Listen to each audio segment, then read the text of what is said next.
사랑하는 성도 여러분, 반갑습니다. 최근호 목사입니다. 우리가 마태복음 둘레길 총 6번의 시간 중에 5번을 지난주까지 잘 걸어왔고요. 오늘은 이제 마지막 시간으로 우리가 함께 걸어가 보려고 합니다. 지난주까지 우리는 1장부터 16장까지 마태복음 1장부터 16장까지에 대한 말씀을 쭉 한번 살펴보았습니다. 17장부터 28장까지 다 다루지 못해서 참 아쉬운데 이것은 우리가 하반기 제가 진행하는 성경 공부 시간에 마태복음 둘레길 시즌 2라는 제목으로 함께 또 공부하고 만나도록 하겠습니다.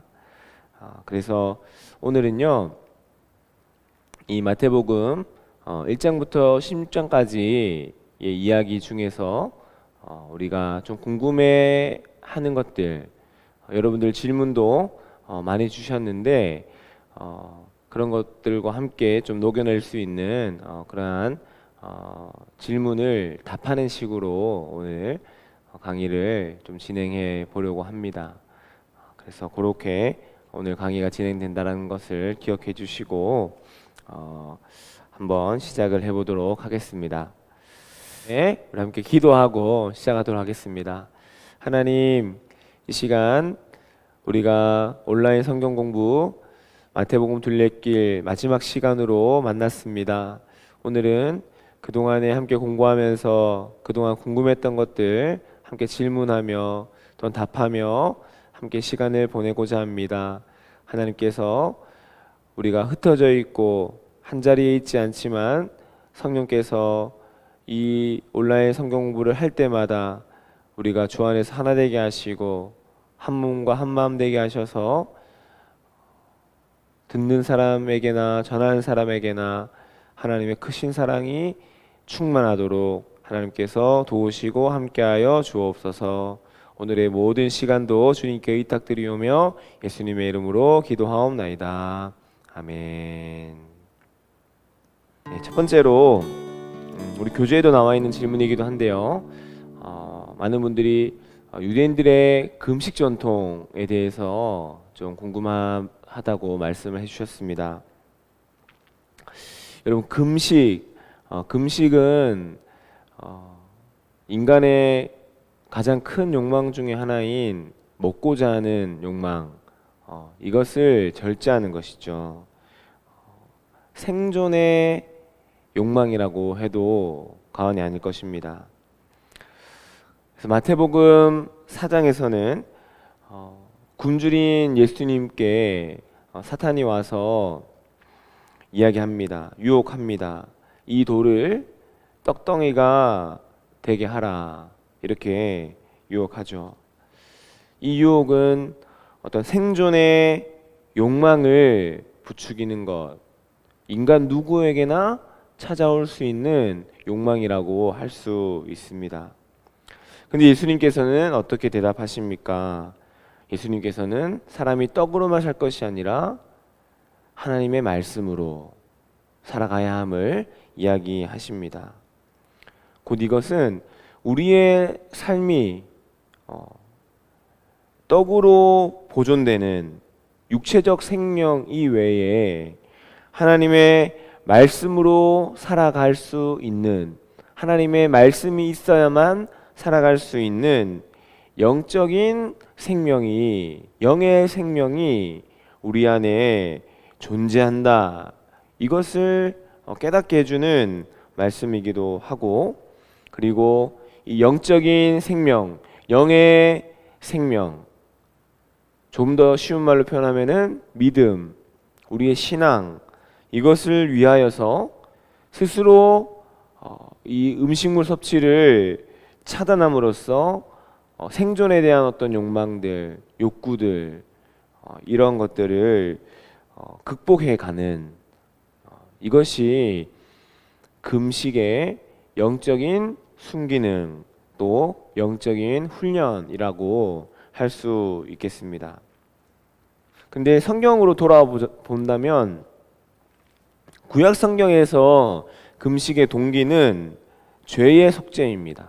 죄의 속죄를 위해서 금식합니다. 느헤미야 9장 1절과 2절 말씀 가운데 그달 스물나흘 날에 이스라엘 자손이 다 모여 금식하며 굵은 베옷을 입고 티끌을 무릅쓰며 모든 이방 사람들과 절교하고 서서 자기의 죄와 조상들의 허물을 자복하고. 아멘. 회개, 죄에 대한 회개가 수반되는 이 금식에는 이러한 외적인 어떤 표지들, 굵은 베옷을 입고 티끌을 무릅쓰고 이런 것이 더해져 있었습니다. 그리고 공동체적으로 집단적으로 하는 이 금식의 행위는 대속죄일, 이 대속죄일에 행해지는 금식이 있었습니다.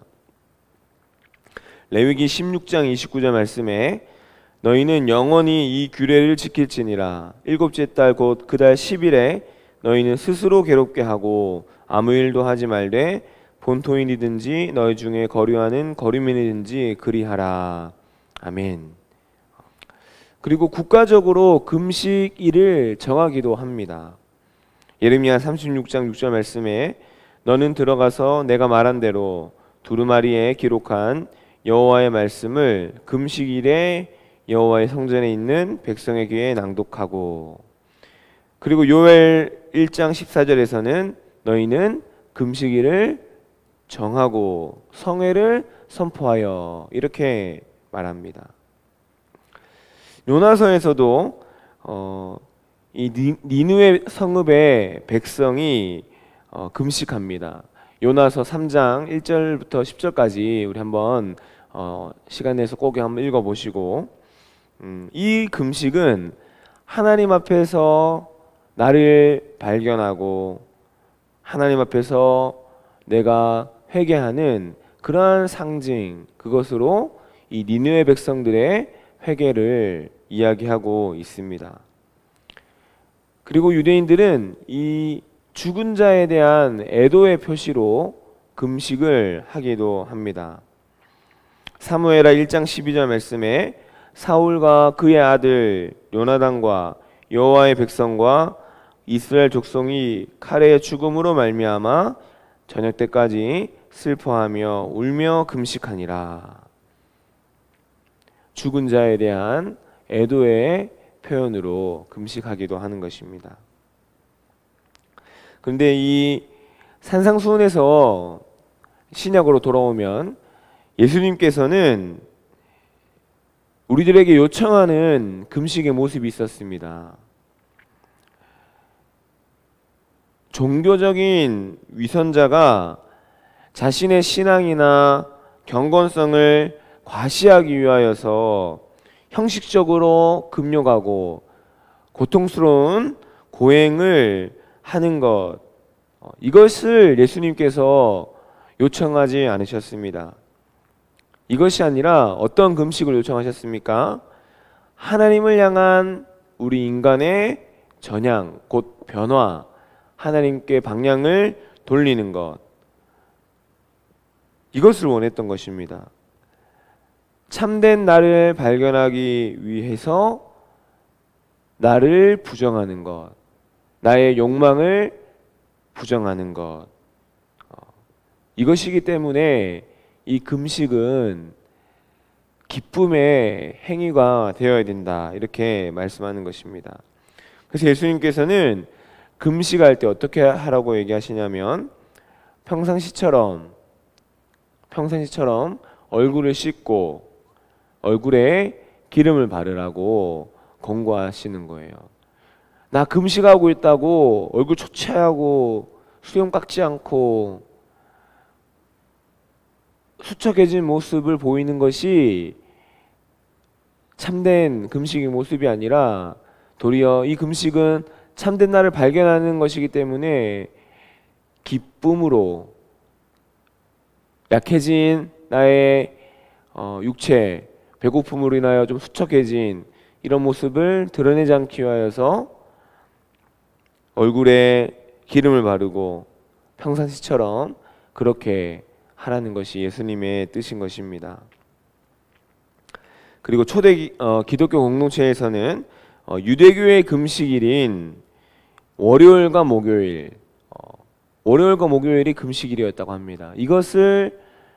이것과 구별하기 위하여서 그리스도인은 수요일과 금요일에 금식하여라, 이것을 가르쳤는데 이것 또한 외식이 될 수 있다는 것입니다. 왜냐하면 어떤 정해진 시간, 외형적인 시간, 이것에 구애를 받기 때문에 이것 또한 올바른 금식에 대한 교훈은 아닐 것입니다. 그래서 이 유대인 전통에서의 금식은 이러한 모습이었지만 예수님께서 우리에게 말씀하시는 금식은 나의 고통이 표출되는 것이 금식이 아니라 하나님을 향한 간절함과 하나님을 향한 신뢰와 그리고 하나님을 향한 우리의 믿음의 표출이 금식 행위가 되어야 된다, 이렇게 우리들을 가르쳐주고 계시는 것입니다. 자, 유대인의 금식 전통과 그리고 우리가 행해야 할 금식 전통, 우리가 꼭 분별하면 좋을 것 같습니다. 자, 두 번째로, 죽은 자가 죽은 자로 장사하게 하라. 이 마태복음 8장에 나오는 말씀인데 여러분 아마 설교를 통해서도 많이 들어보았을 듯합니다. 한 제자가 얘기하죠. 주님을 따르기 전에 주여 내가 먼저 가서 아버지를 장사하게 허락하옵소서, 이렇게 말합니다. 근데 죽은 자를 장사하는 것, 이것은 이스라엘에 있어서 다른 어떤 종교적 의무보다 우선시되는 것이었습니다. 제사장이라고 하더라도 죽은 가족들을 장사하고 돌보느라 종교적 어떤 의무를 행하지 못했을 때 면죄부를 줬다라는 것이죠. 허용을 했다라는 것입니다. 그래서 이 마태복음 8장에 나오는 한 제자의 요구는 어찌 보면 당연한 것이었습니다. 그런데 예수님께서는 죽은 자들로 하여금 그들의 죽은 자를 장사하게 하고 너는 나를 따르라, 이렇게 말씀하십니다. 예수님께서 부모에 대한 효를 저버리라고 이야기하시는 것일까?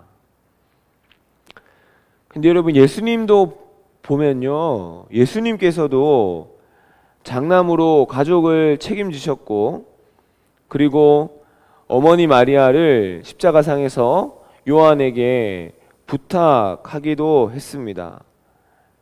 마태복음 15장 1절부터 9절까지에서는 부모를 올바르게 봉양하지 않는 바리새인과 서기관들을 비판하기도 하셨습니다. 요 뒤에 보면 고르반 전통이 나오는데 거기에서 함께 또 나누도록 하겠습니다. 그렇기 때문에 부모님에 대한 효를 저버리기 위하여서 죽은 자는 죽은 자로 장사하게 하라, 그리고 넌 날 따르라, 이렇게 얘기하신 것이 아니라는 것입니다. 근데 어떤 학자는 이렇게 얘기합니다. 예수님께서 이 얘기를 하셨을 그 시점이 이 제자로 하여금 이 제자가 결단해야 하는 그러한 시점이었다라는 것입니다. 곧 예수님께서 이제 이 땅에서 함께 할 시간이 얼마 남지 않았기 때문에 그 시점에서 예수님께서는 너는 나를 따르라 이야기하셨고, 그렇기 때문에 너가 부모의 장사를 하러 가는 것이 아니라, 장사를 치르러 가는 것이 아니라 너는 나를 따르라. 예수님이 이제는 이 땅 가운데서 함께할 시간이 얼마 남지 않았기 때문에 이 제자에게 결단을 촉구했다, 이렇게 얘기하는 학자가 있습니다. 근데 또 다른 학자는 이렇게 얘기합니다. 유대인의 장례 문화 가운데 이 장례 예식을 두 번 치른다고 하는 것입니다. 첫 번째는 죽은 자로 하여금 첫 번째 이 매장을 하고, 그리고 1년이 지난 다음에 이제는 유골을 수습하여서 가족 묘지에 영구히 보존하는 두 번째의 장례 문화가 있었다라는 것입니다. 그리고 예수님께서 이 제자를 불렀던 그때는 2차 장례 문화, 곧 2차로 유골을 수습하는 그런 때, 그래서 급한 때가 아니라는 것입니다. 아직 1년이라는 시간이 남아 있었기 때문에 거기 가지 말고 아직 시간이 있으니 너는 우선 나를 따르라, 이렇게 예수님께서 말씀하셨다는 것입니다. 그런데 어느 쪽도 우리가 수용을 할 수 있습니다. 장래의 어떤 문화적으로도 그리고 예수님의 이 땅에서 함께 살아갈 시간이 얼마 남지 않은 그런 종말론적인 어떤 관점에서도 이해할 수 있습니다. 그런데 우리가 놓치지 말아야 할 것은 어떠한 상황 가운데에서도 어떤 종교적이고 사회적인 의무들, 내가 해야 될 일들보다 예수님을 향한 소명과 헌신이 더 우선되어야 된다, 이것입니다. 그리고 그 소명과 헌신의 때는 내일이 되어야 되는 것이 아니라 지금, 오늘이 되어야 함을 말씀하고 있다라는 것입니다. 그리고 이 사람이 예수님을 따라갔는지에 대해서는 기록하고 있지 않습니다. 그래서 한 학자는 이에 대해서 마태의 침묵은 우리를 진지하게 만든다, 이렇게 얘기합니다. 곧 뭡니까? 우리에게 답을 요구하는 것입니다. 우리가 그 한 제자라면 우리는 어떻게 해야 될 것인가, 거기에 대해서 우리에게 응답을 요구하고 있다라는 것입니다. 자, 그리고 12제자, 우리가 12제자 잘 알고 있는 것 같지만 우리가 한번 마태복음을 마치면서 시즌 1을 마치면서 우리가 한번 보려고 하는데요. 제가 예전에 한번 알려줬던 노래 기억하시나요? 이렇게 불렀던 것이죠. 베드로, 안드레, 야고보, 요한, 빌립, 바돌로메, 도마와 마테, 야고보와 다데오, 시몬과 가룟누다. 이렇게 예수님의 12제자입니다. 자, 간단하게 우리 한번 정리해 보겠습니다. 자, 베드로, 지난주에 함께 나눴습니다. 베드로 참 인간적인 사람입니다. 용기가 있었습니다. 리더십도 있었습니다. 그런데 그것이 조금 쉽게 꺾이는 그런 성격이었습니다. 철저히 보이지만은 좀 허술한 면이 있었던 사람.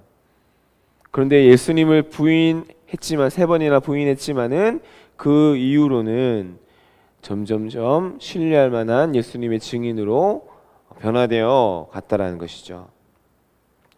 자, 그리고 안드레는 베드로의 동생입니다. 예수님에 의해서 제일 먼저 부름받은 사람이기도 합니다. 그래서 제일 먼저 부름받고 형 베드로를 예수님께 데리고 가는 것이죠. 그리고 예수님께 이 오병이어 5개의 떡과 물고기 2마리, 이것을 가지고 나온 어린아이가 있죠. 근데 그 어린아이를 예수님께로 인도한 그 사람이 바로 안드레입니다.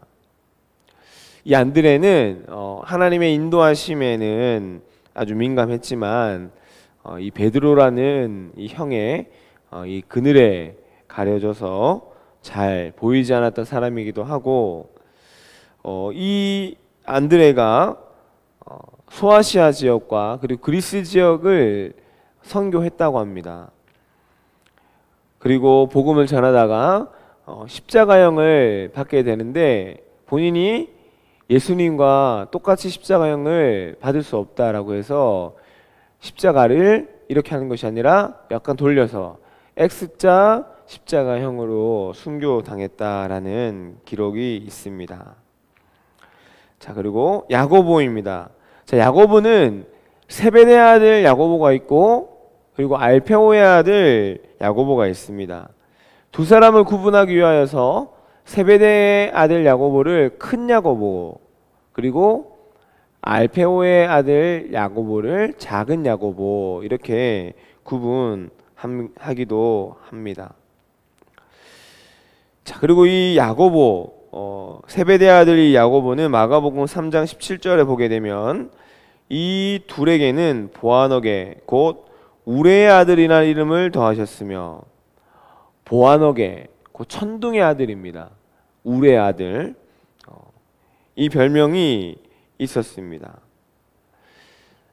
베드로와 안드레와 같이 어부였고, 그리고 예수님을 따라갈 때에 바로 즉각적으로 순종하여 생업을 포기하고 따라간 사람이 이 세베대의 아들 야고보입니다.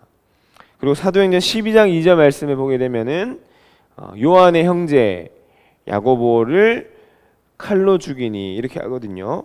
곧 12제자 중에 첫 번째로 순교한 사람이 바로 이 야고보입니다.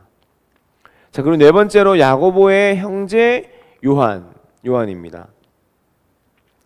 이 야고보와 함께 우레의 아들 보아너게라는 별명도 같이 갖고 있습니다. 근데 우리가 요한하면 딱 생각나는 게 뭡니까? 예수님께서 사랑하신 제자, 예수님의 사랑받는 제자, 사랑의 사도입니다. 요한복음 13장 23절 말씀에 예수의 제자 중 하나 곧 그가 사랑하시는 자가 예수의 품에 의지하여 누웠는지라. 아멘. 요한 서신을 쓴 요한 1, 2, 3서와 요한 계시록을 쓴 이 사도 요한, 사랑의 사도라고도 합니다. 예수님을 만나서 변화된 사람, 우레와 같이 천둥의 아들과도 같이 이 급하고 급진적인 어떤 사람에서 사랑이 가득한 사람으로 변화된 제자, 그가 바로 사도 요한입니다. 그리고 이 사도 요한은 제자들 중에 가장 마지막까지 살아 있었다라고 하기도 합니다. 그 다음에 빌립입니다. 자, 빌립은 누구입니까? 이 나다나엘 친구를 전도한 사람입니다. 이 빌립은 아주 온화하고 부침성이 좋은 성격을 가지고 있었다고 합니다. 바돌로메입니다. 근데 이 바돌로메는 나다나엘과 이름이 같습니다. 그래서 같은 인물을 의미합니다. 성경에 이 바돌로메에 대한 이야기는 그렇게 많지는 않습니다. 그런데 이 빌립의 권유로 예수님의 제자가 되었고, 요한복음 1장 47절에 예수께서 나다나엘, 같은 인물이죠, 나다나엘이 자기에게 오는 것을 보시고 그를 가리켜 이르시되 보라 이는 참으로 이스라엘 사람이라 그 속에 간사한 것이 없도다. 나사렛에 대한 편견과 통념을 가지고 있던 이 나다나엘, 바돌로메였지만은 그런 그가 어디에 있을 때에, 무화과나무에 있을 때에 예수님이 그를 봤다라고 합니다. 여러분, 이 당시에 무화과나무는요 기도의 자리였고 말씀을 묵상하는 그러한 곳이었다라고 합니다. 이것으로 보았을 때 이 나다나엘은, 이 바돌로메는 말씀을 사랑하고 또 말씀을 잘 알고 있고 말씀을 따라 살아가려고 했던 그러한 사람 중에 한 명이었고, 예수님께서는 이를 불러 제자로 삼으신 것입니다. 참으로 이스라엘 사람이라 이렇게 칭찬해 주셨고요. 자, 그 다음에는 도마입니다. 도마는 디두모라고도 불리기도 했습니다. 근데 이 도마라는 뜻의 이름은 쌍둥이라는 이름이 뜻이 있습니다.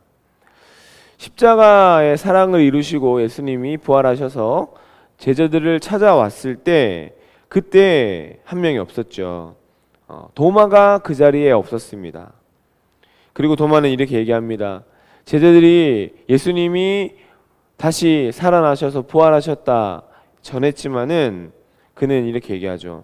내가 그 손의 못자국을 보며 내 손가락을 그 못자국에 넣고 그 구멍난 허리에 옆구리에 넣어보지 않고는 내가 믿지 않겠다, 이렇게 말씀합니다. 그래서 이 도마는 지금까지 의심 많은 도마로 불리게 됩니다. 그런데 이런 도마가 훗날 어디에서 선교를 하게 됩니까?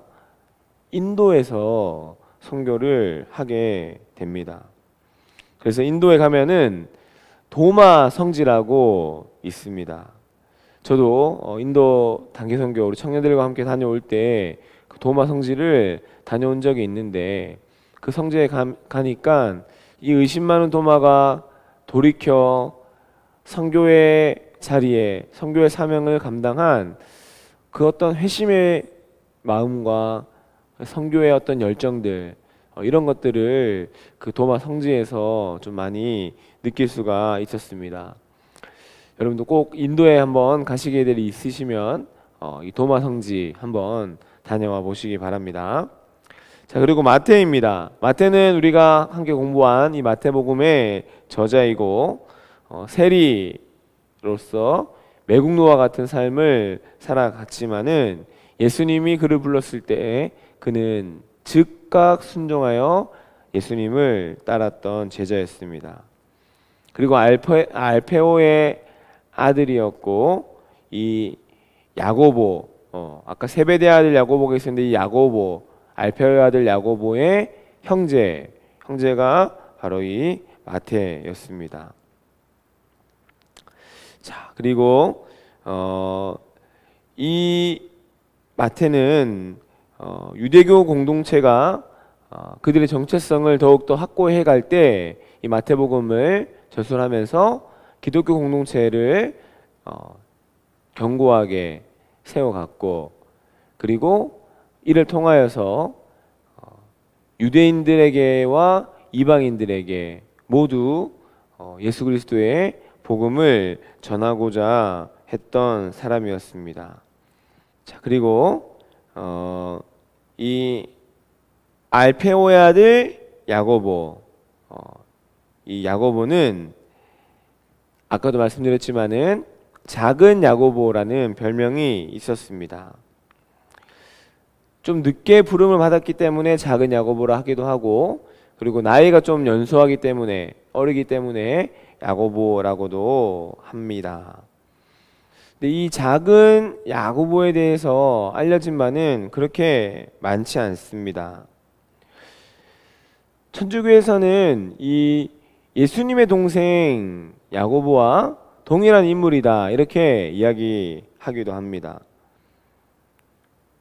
그리고 우리 개신교에서는 예수님의 동생 야고보와 다른 인물이다, 이렇게 이야기를 합니다. 그리고 다데오는 마음이 넓다라는 뜻을 가지고 있습니다. 근데 이 다데오라는 표현이 마가복음과 누가복음에서는 유다로 기록이 되어 있습니다.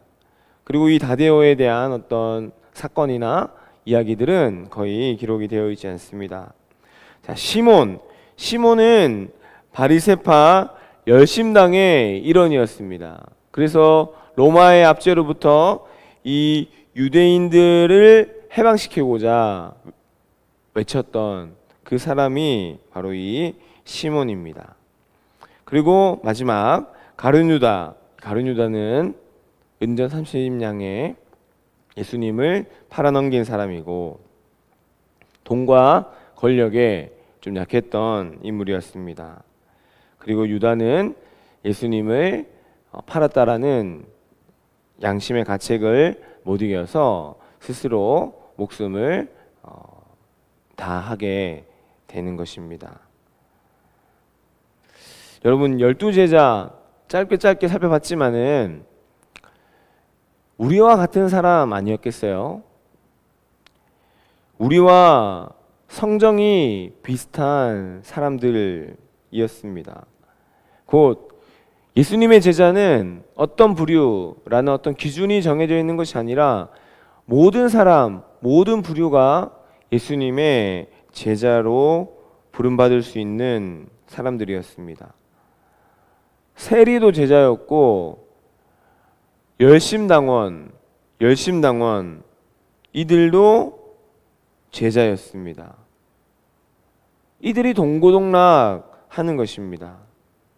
그래서 하나님의 나라를 위하여서 우리가 일할 때에 우리의 생각과 우리의 가치관이 얼마만큼 포용적이어야 하는가, 이것을 생각해 보게 됩니다.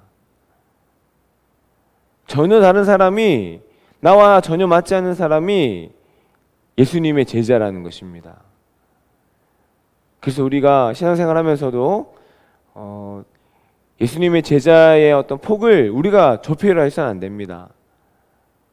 내가 이해되지 않을지라도 그 사람은 그 사람 나름대로의 예수님의 제자로서의 모습이 있다라는 것을 인정해야 되는 것입니다. 더 포용적이고 더 넓은 마음으로 우리가 사람들을 만날 수 있어야 되겠습니다. 자, 그리고 우리 오병이어와 칠병이어의 사건에 대한 질문을 답하겠습니다. 자, 이 두 사건의 공통점은 무엇입니까? 두 사건 모두가 다 예수님께서 떡과 물고기로 이 같은 음식을 가지고 기적을 베풀었다라는 것입니다. 차이점이 있다면 이 떡과 물고기를 누가 갖고 있었느냐, 그리고 누구를 위하여 기적을 베풀었느냐, 어느 지역에서 기적을 베풀었느냐 하는 것입니다. 자, 먼저 오병이어를 살펴보게 되면은 오병이어를 가지고 있던 사람이 누구였습니까? 한 아이였습니다. 한 아이가 가진 오병이어를 통하여서 기적이 이루어졌습니다. 그리고 이 오병이어의 기적은 유대 지역에서 일어났습니다. 그리고 유대인들을 대상으로, 유대인들에게 예수님이 말씀하실 것이 있었던 것 같아요. 유대인들에게 전하고자 했던 메시지가 있었던 것 같습니다. 그래서 예수님께서는 오병이어의 기적을 베풀었던 것이죠. 유대인들에게 있어서 예수님의 이 오병이어의 기적을 체험하는 것은 어떤 것을 통해서 체험할 수 있냐면 아이의 마음입니다. 아이의 마음. 그 오병이어를 가지고 나온 아이의 마음입니다.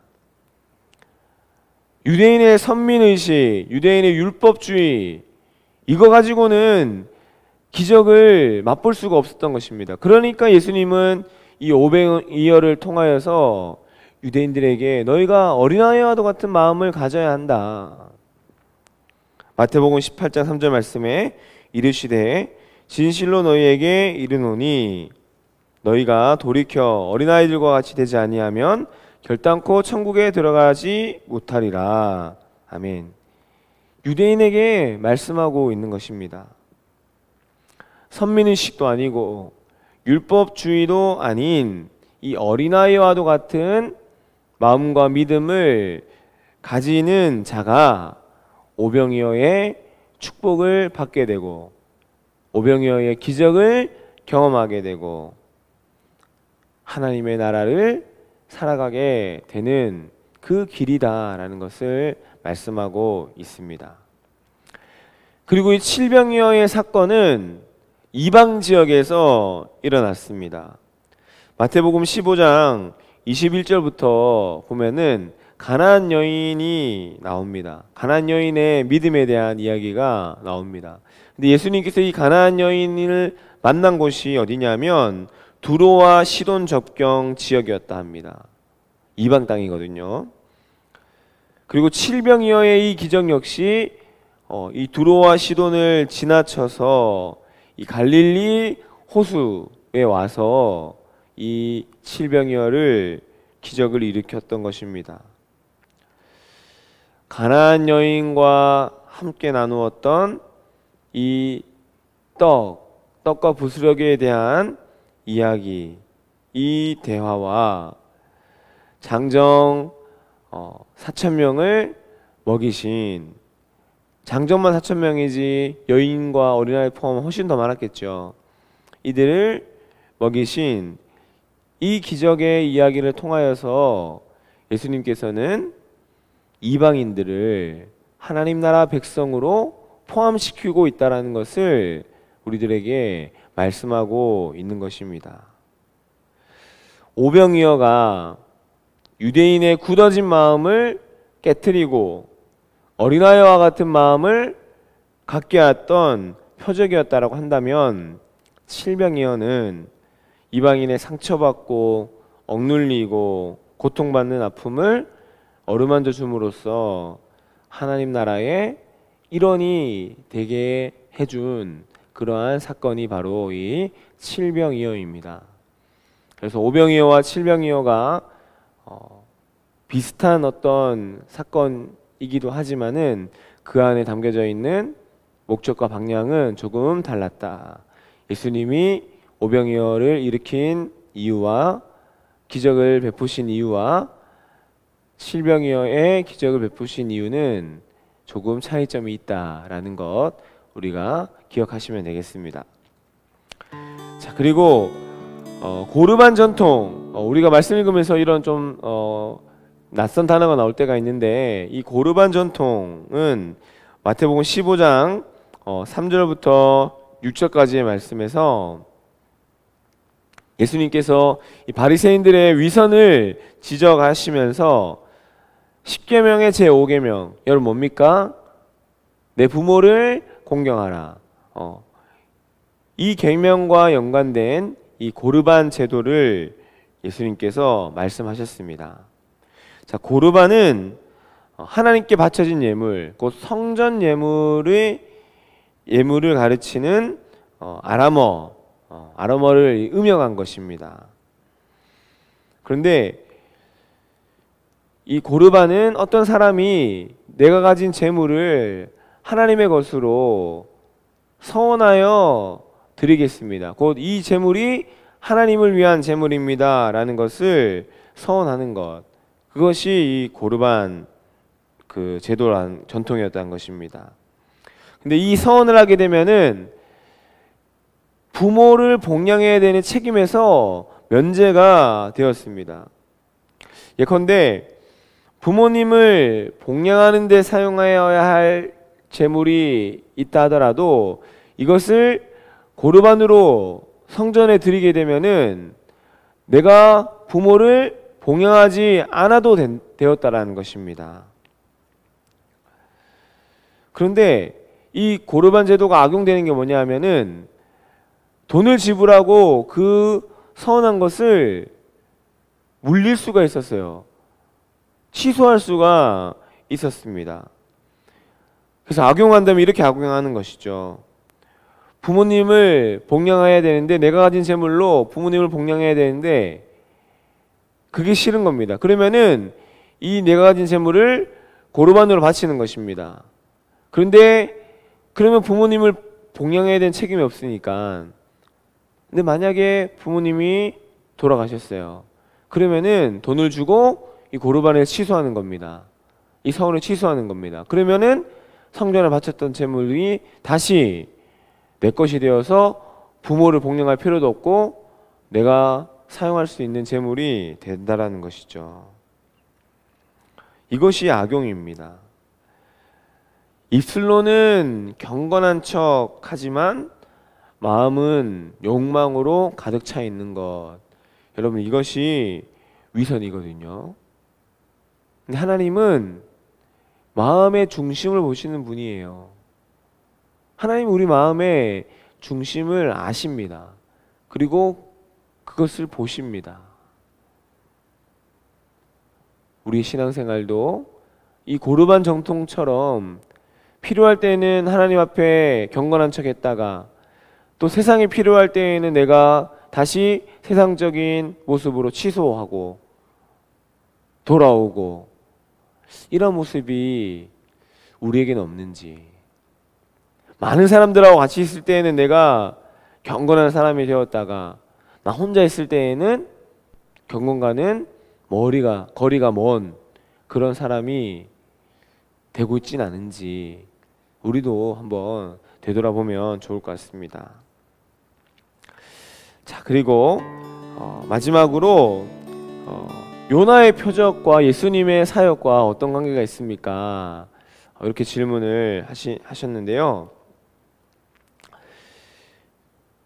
이 당시에 바리새인들과 사두개인들, 이 종교 지도자들은 예수님께 표적을 요구했습니다. 하늘의 표적을 요구하였습니다. 근데 이들도 다 봤거든요. 예수님께서 병자를 고치고 귀신을 내쫓고 오병이어의 기적을 베푸는 이것을 이들도 다 봤거든요. 그런데 인정하고 싶지 않으니까는 계속해서 하늘의 표적을 보여달라고 요구하는 것입니다. 이런 이들에게 예수님이 뭐라고 얘기하십니까? 너희가 날씨에 좋고 나쁨은 분별하면서도 시대의 표적은 분별하지 못하고 있구나, 질책하시는 것입니다.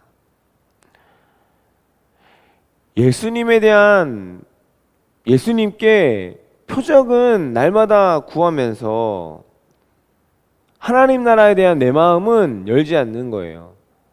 나의 율법은 견고한 겁니다. 나의 기준은 견고한 겁니다. 근데 이것을 흔들려면 표적을 계속 보여달라는 것입니다. 근데 예수님께서는 그 표적을 보여주시는 것이 아니라 시대의 표적을 분별하지 못한다라고 이야기하면서 뭐라고 얘기하십니까? 보여줄 표적은 요나의 표적밖에 없다라고 말씀하고 계시는 것입니다. 근데 이 요나의 표적은 예수 그리스도의 사역의 절정, 공생애의 절정을 이루는 것을 나타냅니다. 마태복음 12장 40절에 요나가 밤낮 사흘 동안 큰 물고기 뱃속에 있었던 것 같이 인자도 밤낮 사흘 동안 땅속에 있으리라. 아멘. 이 요나의 표적, 요나가 물고기 뱃속에서 사흘 동안 어둠 가운데 있다가 사흘 만에 다시 육지로 빛을 보며 나오게 되는 것, 이것이 곧 누구의 표적과도 같냐면 예수 그리스도의 부활의 표적과도 같다라는 것을 말씀하고 있는 것입니다. 요나가 출현하고 니느웨 성에 구원의 메시지를 선포하는 것, 여러분 이것이 두 가지 양상이 있잖아요. 이것을 통하여서 심판하시거나 이것을 통하여서 구원하시거나, 이 두 가지잖아요. 마찬가지로 예수님께서 요나의 표적을 얘기하신 것은 예수님을 구주로 믿고 따르는 자들, 예수님의 삶을 따라 살아가는 자들에게 이루어질 구원과 그렇지 못한 자들에게 주어질 심판, 이것에 대해서 얘기하고 있는 것입니다. 여러분, 우리가 표적을 따라가게 되면 표적만을 쫓는 신앙인이 됩니다. 그래서 표적이 없으면은 내 믿음이 없는 것 같은 거예요. 내 믿음이 올바로 서지 않는 거예요. 나에게 표적과도 같은, 기적과도 같은 일이 일어나야지만 내 신앙이, 내 믿음이 살아있고 하나님이 나를 축복하신다라고 생각하는 것입니다. 그런데 여러분, 우리는 표적 뒤에 계신 예수님을 바라봐야 합니다. 표적이 손가락이에요. 그러면은 우리는 이 손가락 보는 것이 아니라 손가락이 가르치는 하늘을 봐야 됩니다. 손가락이 가르치고 있는 예수 그리스도, 예수 그리스도의 삶, 예수 그리스도의 믿음, 그 모든 사랑, 이것을 우리가 바라보아야 한다라는 것입니다.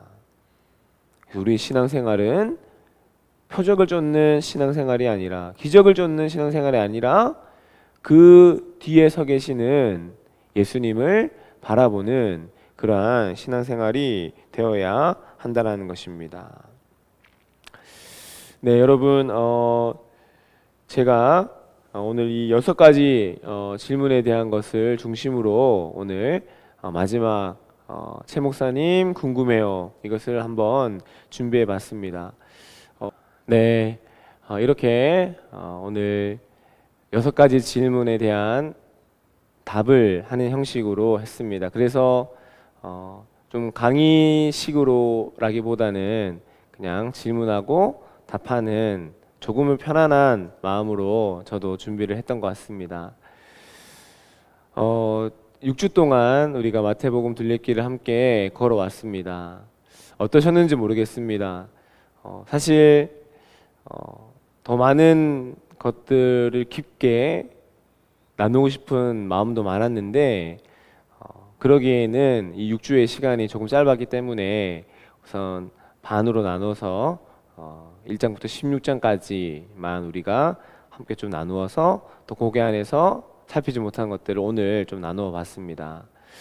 여러분, 긴 시간 동안에 6주간의 이 시간 동안에 여기까지 잘 달려와 주셔서 감사하고요. 저도 이걸 준비하면서 참 내가 부족하구나, 내가 조금 더 성도님들께 쉽게 말씀을 전달하고 또 가르쳐 드리는 이런 모습들이 좀 훈련되어야 되겠구나, 이런 것들도 많이 느낄 수가 있었습니다. 그래서 우리 마태복음 둘레길 이 첫 번째 온라인 성경 공부, 우리 바른교회에서 첫 번째로 시작한 이 온라인 성경 공부 마태복음 둘레길은 여기에서 우리가 마치도록 하고, 그리고 뒤에 부분들은 온라인이 될지 아니면 오프라인이 될지 모르겠어요. 근데 그 상황에 따라서 또 준비해서 또 성도님들과 함께 만나는 시간을 가지도록 하겠습니다. 너무 수고 많으셨고 또 저 만날 때마다 잘 듣고 있다고 격려해 주시고 또 잘 배우고 있다고 이렇게 용기도 주신 우리 많은 성도님들께 감사드리고, 이것이 시작이 되어서 우리가 어떤 형편에도 하나님 말씀을 잘 나누고 배우는 그런 시간을 잘 가지는 우리가 되기를 기도합니다. 그리고 제가 마지막 마치면서 우리 성경 퀴즈 문제를 조금 냈어요. 그래서 그거는 꼭 제출해 주시기 바랍니다. 한번 복습하는 의미에서 쭉 한번 훑어보시고 영상도 한번 들어보시면서 그 질문에 대해서 제출을 해주시고, 그 제출을 해주신 분들이 우리 수료하는 것으로 그렇게 제가 기억하고 있겠습니다. 따로 우리가 뭐 수료식을 하거나 그렇게는 하지 못하지만 혹시나 기회가 된다면 목장 모임 시간대나 연합 목장 시간대나 이렇게 한번 많은 분들 앞에서 또 좀 이야기 나누고 또 은혜 나누는 그런 시간도 가지면 좋지 않을까 생각합니다. 네, 정말 감사드리고 정말 수고 많으셨고, 하나님께서 우리의 모든 시간들을 통해서 영광 받으시고 우리가 더욱더 하나님 앞에 나아가는 그런 시간이 되었기를 주님의 이름으로 간절히 소망드립니다. 함께 기도하면서 오늘 모든 수업 그리고 마태복음 둘레길 시즌 1 마치도록 하겠습니다. 하나님 감사합니다.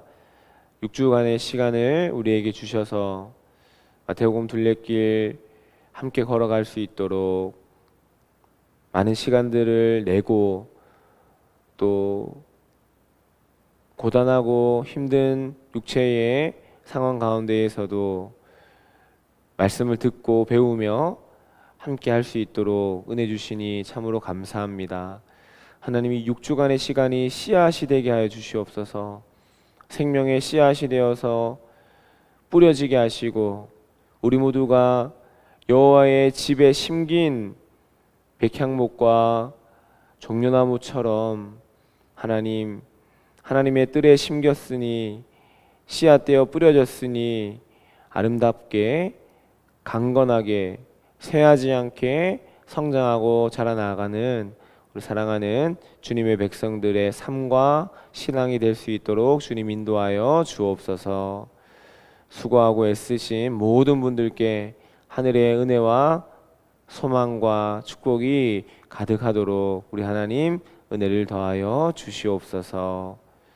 다음에 다시 만날 그날까지 우리가 신앙의 둘레길, 신앙의 순례길을 멈추지 않고 함께 걸어갈 수 있도록 주님 인도하여 주옵소서. 모든 것 감사드리오며 예수님의 이름으로 간절히 기도합니다. 아멘. 네, 여러분 정말로 감사하고 정말로 고맙습니다. 여러분 사랑합니다. 다음에 또 만나요. 감사합니다. 샬롬.